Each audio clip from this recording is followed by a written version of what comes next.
In this video, I'm going to show you how to set up and run the Fragments open source project by E2B, which is an AI coding tool similar to Bolt and V0. Before we jump in, let's grab the tools we need for this setup.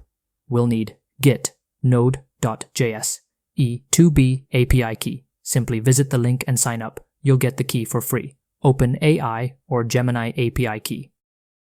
You can find direct download links for all of these on my website. I'll leave the link in the description. First, we're going to clone the repository. Just type git clone, followed by the GitHub repo URL. Next, change into the project directory. Now, we're installing dependencies. It's like ordering all the parts for your IKEA furniture, except you don't have to assemble anything yourself.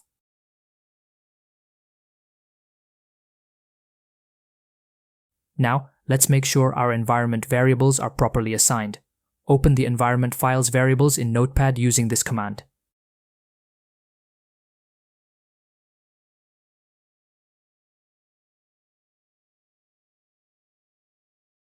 Here, you need to place the E2B API key along with the OpenAI key or Anthropic key.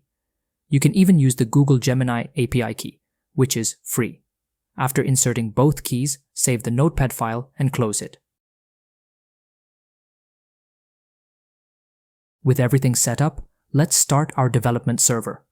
Type the npm rundev command. If everything goes well, you should see a message that says, server running at localhost port 3000. Simply copy the URL and paste it into your browser, and you can access Fragments for free. Let's now test it with a sample prompt to create a simple task manager app. Let's create a sample test task. Well, it's working. Cool. There you have it, folks.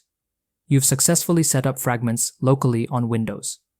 For more tutorials on running open source AI projects for free, check out my tutorial on how to run Bolt.new locally on Windows, completely free and easy to follow. See you there.